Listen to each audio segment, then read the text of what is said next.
Hi NextGenWriters! My name is Jill Williamson, and I write all kinds of speculative novels for teens. You can learn more about my books at jillwilliamson.com. I also like to blog about writing with my friend Stephanie Morrill over at goteenwriters.blogspot.com. Guys, I'm sorry, but this subject creates a long, boring instructional lesson. It's like school, but it's so important. So I'm going to post this video on YouTube and on my website, and I'm sure it will live long and forever at nextgenwriters.com, so you can come back and look at it again and again. But to give you a little more excitement, I've put 6 random objects into this video, just to make sure no one falls asleep. Anyone who emails me all 6 objects in the correct order of their appearing will be entered to win a copy of one of my books, whichever one of my books you want, your choice. So, keep an eye out for those invaders, jot down who they are, and email me at jill@jillwilliamson.com to enter this I Played Close Attention contest. I'll choose a winner at the end of the conference. Now, I'm here to tell you, first impressions matter. When you submit a manuscript to an editor or an agent, you want your manuscript to look the way it should. Sure, the words matter. Your story is important. But a simple mistake, like not formatting your manuscript properly, could get a rejection before an editor or an agent even reads a word of your story. So many editors and agents are overwhelmed with submissions that sometimes they'll take the first opportunity to reject someone. So it's your job as an author to do everything you can to make your manuscript as perfect as it can be, and a big part of that is correct format. This presentation is in Microsoft Word 2010. But the same formatting principles apply for any word processing program. This horizontal bar at the top of the screen is called the menu. It has different tabs. When I say to click on the Home tab or the Insert tab, look up to the menu to see where I'm clicking. This symbol is called the paragraph mark. You can find it on the Home tab in the middle of the top. Clicking on the Show Hide Paragraph mark will reveal the formatting of your manuscript and help you identify what's happening in the document. We'll be using this button later on. Here is a manuscript that is correctly formatted. The margins on this document are 1 inch on all 4 sides, which is correct. To double check the margins of your document, click on the Page Layout menu, and you'll find the margins options on the left-hand side of the menu. You can select Normal, which is 1 inch on all 4 sides. Or you can go to the very bottom and select Custom Margins. Here you can manually enter each margin width. Some publishers prefer that you use 1 inch on the top and bottom and 1.5 inches on the left and right. This goes back to the days when editors manually edited manuscripts with red pens and needed space to write notes in the margins. Some editors still edit this way. But things have changed now, and most editing is being done in track changes.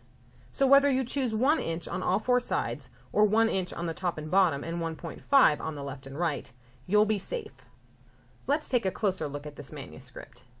In the upper left-hand corner, it has the author's name, address, email, and phone number, along with the genre.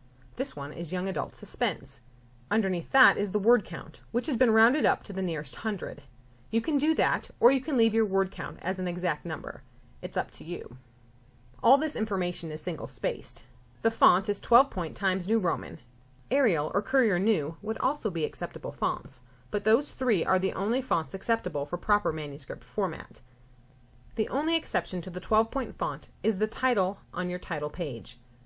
You can make your title between 20 to 24 points. You can bold it if you want to, though that's not necessary. Everything else in the manuscript should be 12-point font. The title should appear halfway down the page. The A Novel by Jill Williamson part should be 3/4 of the way down the page. Hit Enter to position the title and the author until you have them where they look right. As you do this, sometimes it helps to zoom out so you can see the full page. The dedication needs to be on its own page, and if you include a verse or a quote, it also needs to be on its own page. You should not have a page for acknowledgments in your manuscript. Acknowledgments are for manuscripts that are being published. Since you're submitting at this point, it's incorrect to put your acknowledgments in the front of your manuscript. And once you have a contract and you're ready to turn in your final manuscript, that's when you'll put your acknowledgments in the front. For now, leave them out. Chapter 1 also starts on its own page. Chapter titles should be 12-point font. They don't need to be bolded or italicized. They should start 1/4 to halfway down the page. It doesn't matter exactly where you start, as long as every chapter is the same throughout your manuscript. I always hit enter 6 times. I suggest you make a choice as to where you will always begin your chapters and stick to it. That will make formatting your manuscripts a lot easier. A page break forces the start of a new page. A section break forces the start of a new section. Each section can have its own headers and footers and page numbering. I'm going to click on the Show Paragraph button, and now we will see the formatting appear. Each paragraph mark shows a paragraph. And if you look at the Chapter 1 page, you can count 6 paragraph marks from the top to where the Chapter 1 is.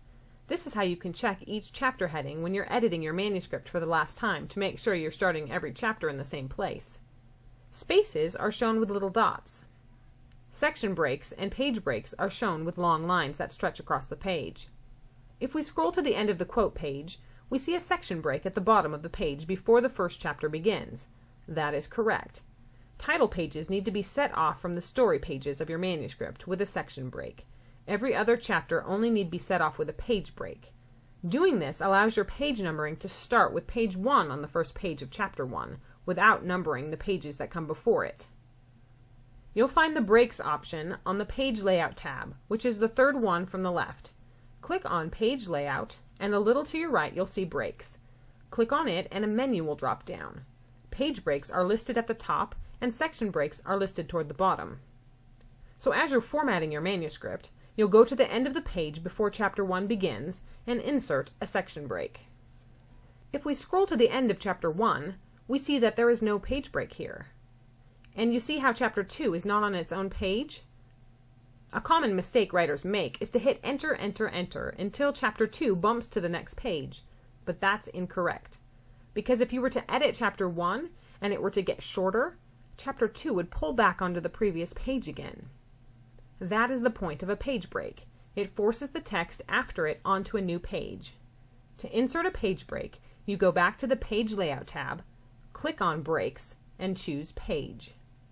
And since page breaks are much more common, they actually have their own button on the Insert tab as well, third button from the left. The top margin is called the header. The bottom margin is called the footer. If you double-click in one of those spaces, the header or footer will become bright, and the body of your document will turn pale. This will also open a new menu tab called Headers and Footers Tools.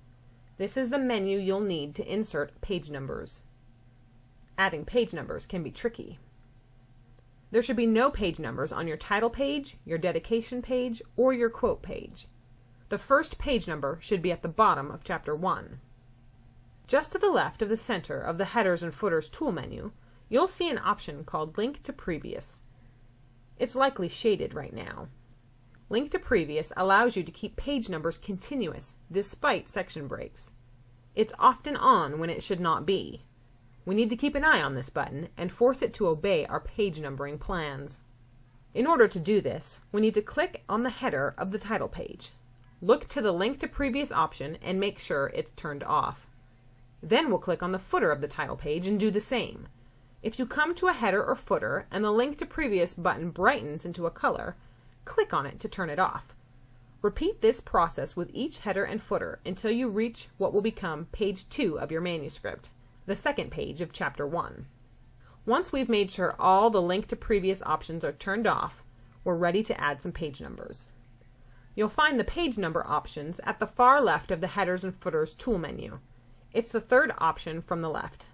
Click on it and move slowly through the menu so you can see all the options. First are options for the top of the page, then options for the bottom of the page. And then there's also the second option to the bottom, Format Page Numbers. This will be something we'll come back to, so keep it all in mind. Our plans are this. We're going to insert a number 1 at the center bottom of page 1. The rest of the manuscript will have page numbers in the header with your last name, your manuscript title, and then the page number. It's important that you put your name and title on every page in your manuscript, in case an editor or agent were to print it out. If it were to get shuffled in with other manuscripts, this is the only way they'd be able to put it back together. And more than anything, you want them to be able to read your manuscript. So we'll start by clicking on the header for page 2. We'll go back to the page number button on the Headers and Footers tool menu, and we'll select top of the page, plain number 1. This will give us a number 1 in our header. Don't worry about it being a number 1 on page 2 just yet. Now click in front of the number, type your last name, a backslash, a space, your book title, italicize that, then hit Tab until the page number is all the way to the right-hand side of the manuscript. Then we'll scroll up and click on the header of page 1. Go up to the Headers and Footers tool menu and click the little checkbox right in the middle that says Different First Page. Doing that will remove the header from page 1. Then we can click in the footer of page 1, go back to the page number option, and insert bottom of the page, plain number 2, which should put a number 1 in the bottom center of page 1. If for some reason a different number is showing up, click in the footer of page 1, go back to the page number option, scroll down and click on Format Page Numbers. A little box will pop up on your screen, and if you look toward the bottom, under where it says Page Numbering, click the button next to Start At, then enter a number 1 and click OK. That should fix it. From Chapter 1 on, your manuscript should be double-spaced. To check this, set your cursor at the top of the page for Chapter 1. Hold down the button Shift, Control, End, which will select your entire story from Chapter 1 on. With the text still selected, on the Home menu tab, find the Paragraph menu, which is on the bottom of the center section. Click on the little arrow, and that will bring up the Indents and Spacing menu. Under Indentation, select Special, First Line, 0.5. Under Spacing, make sure that before and after are both at 0 point. Then under Line Spacing, select Double and click OK. This may cause some awkward indentations in your manuscript. If so, turn on your paragraph mark and look for the tab mark, which is a little arrow. Here's another thing that many writers do that's incorrect: hitting the tab key to indent a new paragraph. If you set your indentation to 0.5, every time you hit enter, it will automatically indent your next paragraph. Get into the habit of setting your indentations at 0.5 and not hitting the tab button to indent. This is the professional way to do it. And when you turn in your manuscript and your editor is in charge of cleaning it up, that's going to save him or her a lot of work. But at this point, if you do have a lot of what looks like double indentations with little tab marks, you need to delete all your tabs. You can do this quickly by opening the Replace option, which is at the far right on the Home menu. Click Replace. A window will pop up. Click More. Then, at the bottom, click Special and select Tab. That will put the code for tab in the Find What box. Leave the Replace box completely blank and select Replace All. This will delete all the tabs from your document. The Replace function is also great for getting rid of extra spaces. There should only be one space between each sentence in your manuscript, but rather than look for them all manually, you can simply type 2 spaces in the Find What box and type 1 space in the Replace With box. Then hit Replace All. Continue to click Replace All until the computer finds 0 replacements left in your document. A few quick things not to do. Do not put a copyright logo on your manuscript. This is totally unnecessary. Your manuscript is automatically copyrighted the moment you write it. Putting a copyright logo on your manuscript not only signals to the editor or agent that you don't trust them with your story, it shows that you're a beginner. Leave the copyright logo off. Formatting your manuscript like a blog post. Don't do this. Format your text the way I explained in this video. Set your indentations to 0.5 and double space your text. Blog posts are fine for blog posts, but manuscripts are different. Fancy scene breaks and drop cap letters. I know it's really fun to play at formatting your manuscript so that it looks like a finished book, but that's not your job. Your job is to write the best story you can and format your manuscript properly. Adding fancy formatting to your manuscript makes you look like a beginner, and that's not the first impression you want to leave an editor or agent with. For scene breaks, the proper thing to do is simply put 3 to 5 asterisks They can be right next to each other, or you can space them out by hitting Tab, but that's really all you need to do. That's a real quick overview of how to properly format a manuscript. If you happen to have a really messy manuscript and you want some slower paced, more in-depth video tutorials on how to format your manuscript, go to jillwilliamson.com. Click on the Teenage Authors tab. Scroll down and select Jill's Video Writing Tutorials. This will bring up several videos that will help you.